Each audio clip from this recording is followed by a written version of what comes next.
जी बिस्मिल्लाहिर्रहमानिर्रहीम। नाज़रीन किराम, क्या हाल है? अल्लाह पाक आपको सलामत रखे।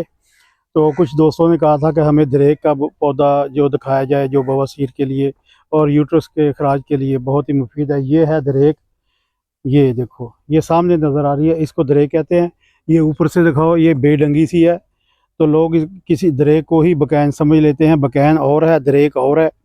तो ये दरेक का पौधा जो है, इसके दरकोने जो हैं, इसका फल जो है, ये मुस्तमल है औरतों के यूट्रस के लिए, जिनका यूट्रस बाहर आ जाता है, और उनके लिए ये बहुत ही मुफीद है।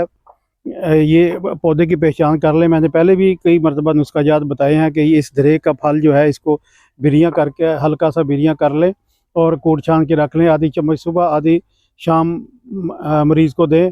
मकद बाहर आ जाती हो, यूट्रस बाहर आ जाती है, उसके लिए बहुत ही मुफीद पौधा है ये दरेक का पौधा देखो, बेडंगा सा है। ये बकैन का जो पौधा होता है, वो छतरी नमा होता है। ये बेडंगा सा पौधा है। इस पौधे की पहचान कर ले, फिर ना कहना कि बताया नहीं। मैंने पहले भी कहा था, मैं बताऊंगा इंशाल्लाह दरेक और बकैन के अंदर फ़र्क क्या है। लोग एक ही चीज़ समझते हैं, ये एक चीज़ नहीं है।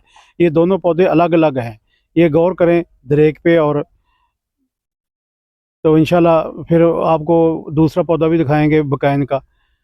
तो आज ये देख लें, निशानी इसकी यही है। अभी फल तो नहीं लगा हुआ इसके ऊपर, क्योंकि फल अगले माह लगेगा। तो फल भी दिखाएंगे आपको। ये गोल फल होता है, बकैन की तरह का ही होता है।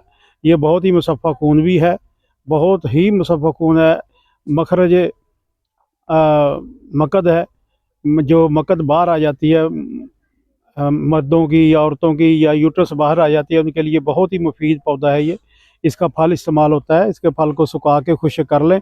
आधी चम्मच सुबह, आधी शाम दूध के साथ देनी होती है। और ये बहुत ही मुफीद है। और बवासीर पे भी बहुत अच्छा काम करता है। ये बहुत ही अच्छा काम करता है बवासीर के ऊपर भी। लेकिन जो मेरे तजर्बे के अंदर है, सबसे ज़्यादा ये औरतों के रहम का बाहर निकलना उनके लिए बहुत ही मुफीद पौधा है। डॉक्टर शराफत अली चौधरी, उम्मीद से सरगोदा, पाकिस्तान। तो ये गौर से देख लेना।